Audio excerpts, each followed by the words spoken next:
turakwitabye karame nyagasani, twitabire ingoma y'urukundo ku izina ry'Imana Data na Mwana na Roho Mutagatifu, amen.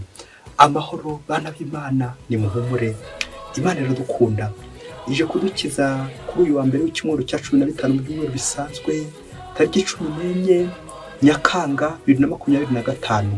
Dore amasomo agiye kuduhuza n'Imana.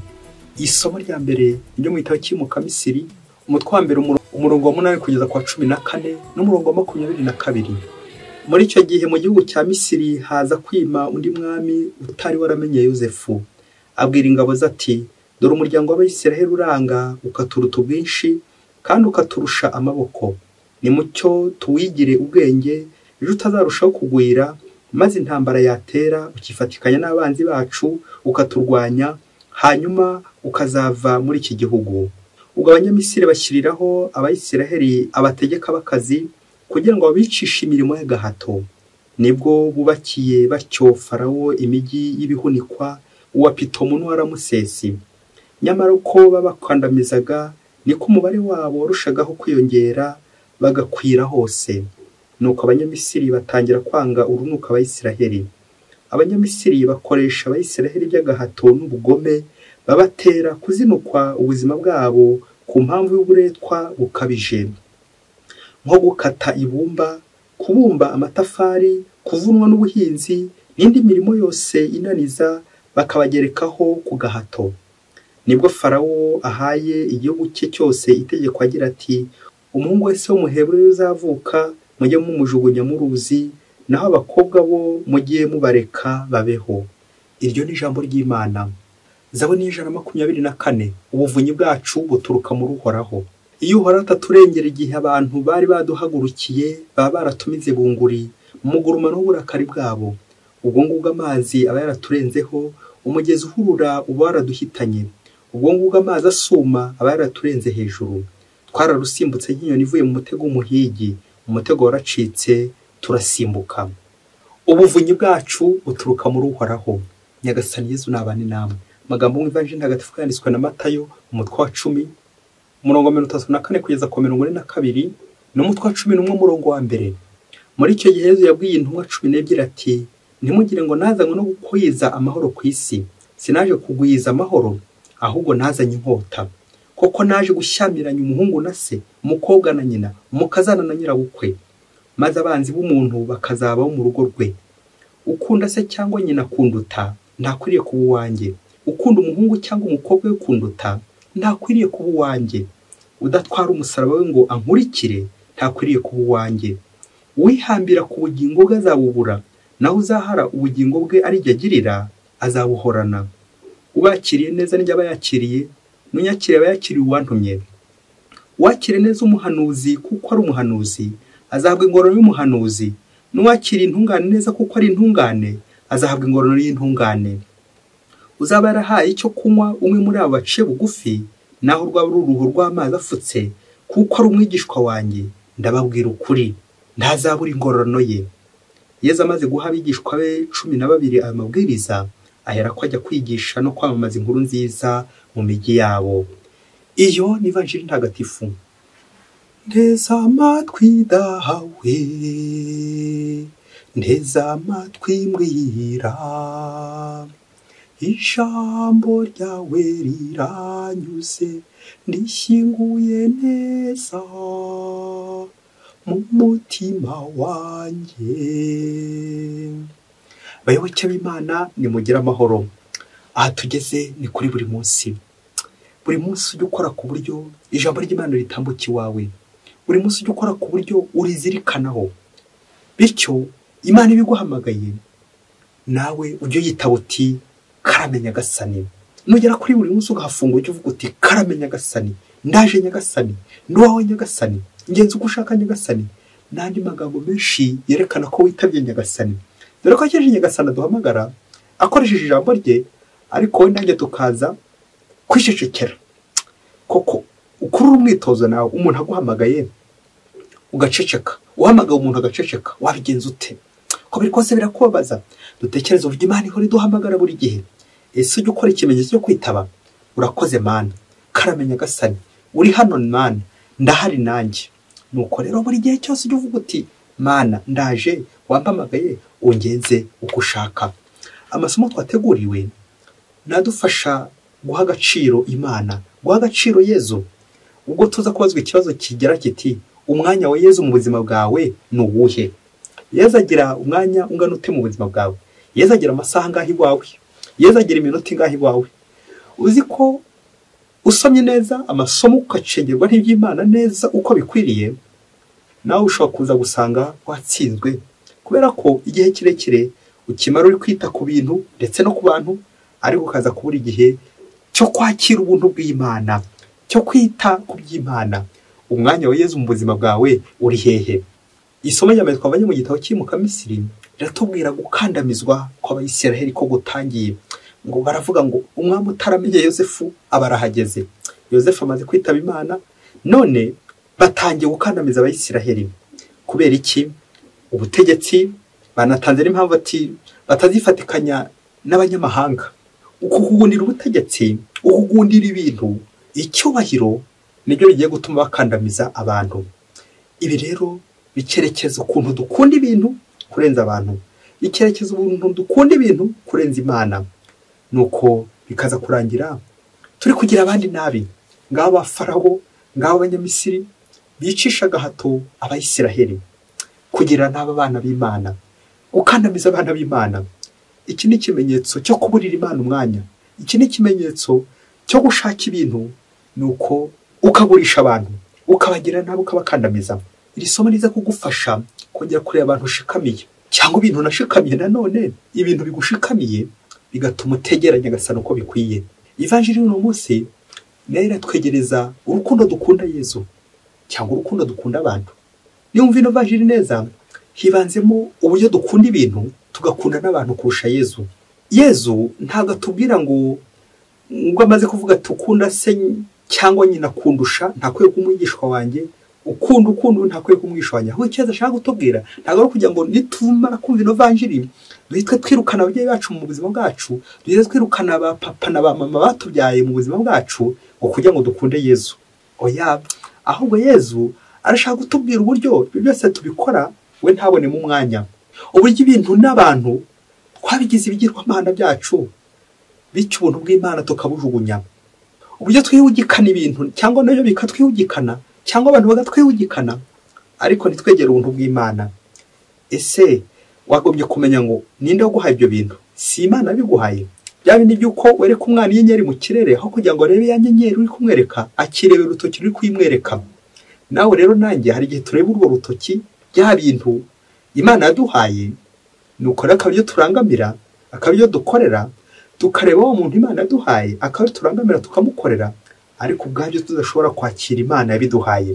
Mubyeyi, aho nturatsindwa wowe kuri iri foto nawe umuntu yaguhaye ikintu, aho kugira ngo umushimire, ahubwo cya kintu nicyo ujye gushimira. Ngiye kigirwamana. Kigirwamana par definition, inyito ni ikintu cyose ukunda utaburira umwanya. Ngiye bya bintu by'urudaca duhoramo twirukankamo, bya bintu bitubuza amahwemo, kwa kuburira Imana umwanya, business zacu, ibyo dukora, imirimo y'urudaca, nuko rero bikaza kurangira tuburiye Nyagasani umwanya. Ngo umwana utaganirire na se ntamenye icyo sekuru yavuze. Birashoboka ko igihe kirekire tukimara turi kuguruka, turi mu miguruko, Yezu we tukamuburira umwanya. Unkunda nahe ko umusaraba we maze ankurikire. Ngaho rero ho tugomba guca akarongo. Niba ukunda Kristo, Yezu yabambwe ku musaraba, nawe ugomba kumukurikira ndetse no kumukurikiza. Nta kindi ni ukwiyanga, kwitanga. Kwiyanga ni ukwigomwa. Ukigomwa irari, ukigomwa iraha, ukigomwa byagushimishaga, ugambiriye kunyura Imana, uwo ni ugira umugisha. Nuko reze korera nawe niba ukiri umwigisha wa Kristo, nta kindi nuko unyura Kristo, unyura inzira yanyuze. Buri gihe ukabona Kristo umwanya, uze kureba niba ibintu abantu batakubuza ubuntu bw'Imana, maze nawe umenye uburyo koko wakwerekera Nyagasani. Niba warihaye Imana, iyi nkuru yumve neza. Niba uri mu buzima bw'abihaye Imana, iyi nkuru yumva ubushishozi. Niba ushinze urugo, iyi nkuru ntigucike.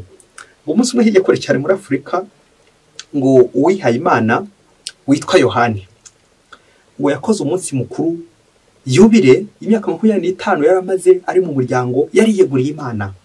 nuko baraza bamuririmbira baramutaramira ibitaramo bishyushye bikomeye cyane maze arishima ngo baje kumuririmbira akaririmbo.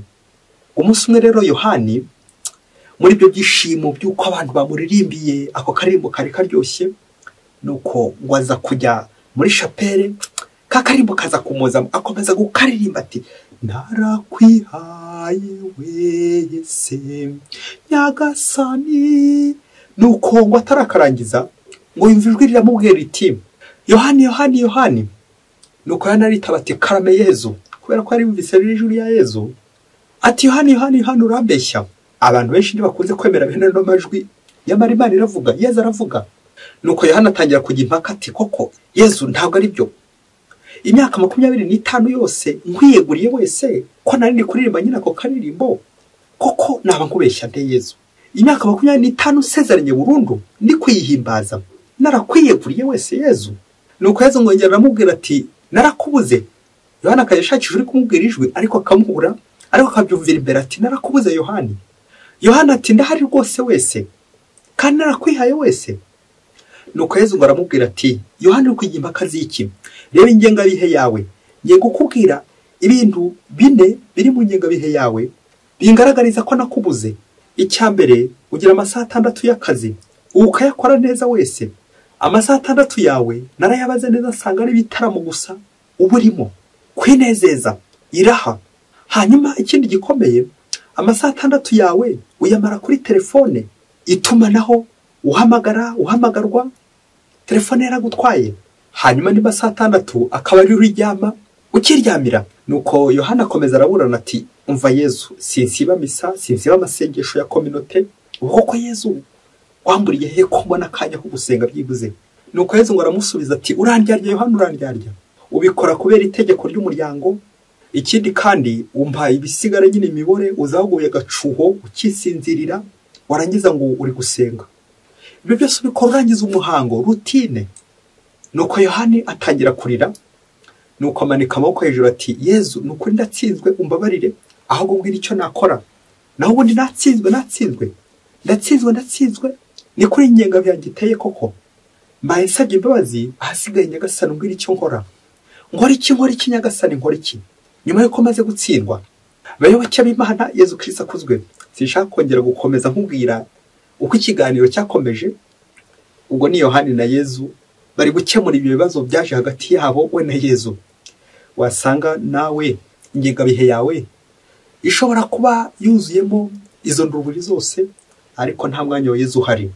Reka dusoreze ku bintu bitatu biza kugufasha kongera kureba nawe mu buzima bwa umwanya wa Yezu aho iherereye. Yezu ujye umubonera akanya. Icyambere nawe nusanga uri kuri urutonde rw'abatsinzwe kimwe nanjye kimwe na Yohani ndetse upfuka musaba imbabazi. Wasanga nawe imyanya yawe yose uyirundamo imirimo business nyinshi cyane mbese Yezu we ntumubonera akanya. Nawe uze guca bugufi usabe nyagasani imbabazi wisubireho nanjye ndisubireho maze tubonere nyagasani umwanya ukwiye dushobokere nyagasani. Ni nabyo Père spirituel yigeze bwira aba yarashinzwe ati nyaboneka niba kubura warihaye Imana bakagushaka bagakubura byibuze bazakubone hehe muri chapelle bazagusanya bagiye gusenga. Aho niko bimeze.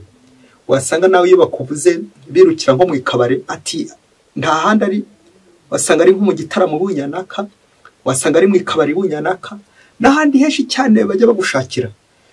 Padiri Marcel frère wowe bagushakira hehe iyo ubuze kandi byabamba. Wasanga bagushatse bagakora nko mu ikabare uri gusoma kuri 5 ukaza gutaha uri kwandika 8 warangiza ngo nihaye Yezu.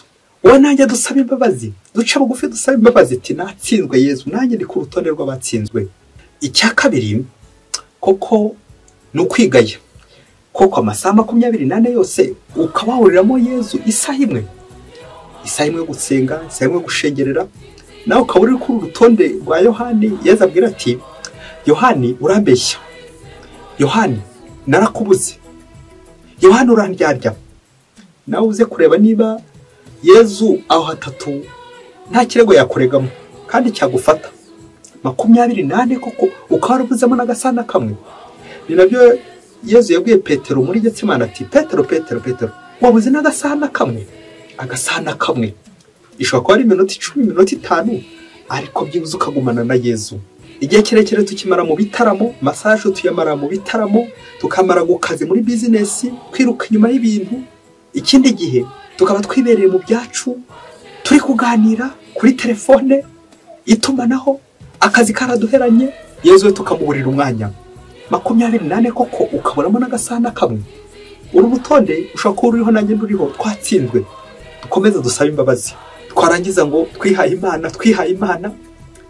Kandi koko ushobora kuba warihaye icupa, ushobora kuba warihaye ibitaramo, ushobora kuba warihaye ibyo ntavuze byinshi cyane. Yezu atari mu buzima bwawe, nta mwanya Yezu agira mu buzima bwawe. Umwanya Yezu urihe mu buzima bwawe. Icya gatatu, turasoreza ku byo Bikira Mariya yahanuye Kibeho, avuga ati abantu benshi ntibagisenga, n'abasenga ntibasenga uko bikwiye. Amen, amen, amen. Navuze ko ngiro rero uti hari ubu ndasenga koko nihaye Imana, ubu koko birimo uko Imana ishaka, cyangwa mbikora nk'umuhango nka kurya Yohani abikora, nkabikora nikiza munkize, ariko bitarimo ubuntu bw'Imana. Igihe waboneye ibintu umwanya, ukabonera abantu umwanya, ariko ukabura ubuntu bw'Imana, uzamenye ko watsinzwe. Nawe umanike amaboko hejuru, tubwire Imana twese, tubwire tuti Yezu twatsinzwe, ahasigaye udufashe ko tugaruke n'umutima wacu wose, natwe tujye tukubonera agasaha kamwe ku munsi, uhure na Yezu, usange Yezu. Yezu ndakagushake ngo akubure, kandi ngo uririmba ngo narakwihaye Yezu, nduwawe Yezu, ungeze uko ushaka Yezu, ndakwitabye karame Yezu, warantoye Yezu, komeza intore zawe Yezu, nduwawe Nyagasani Yezu, ntacyangura mu biganza byawe Yezu.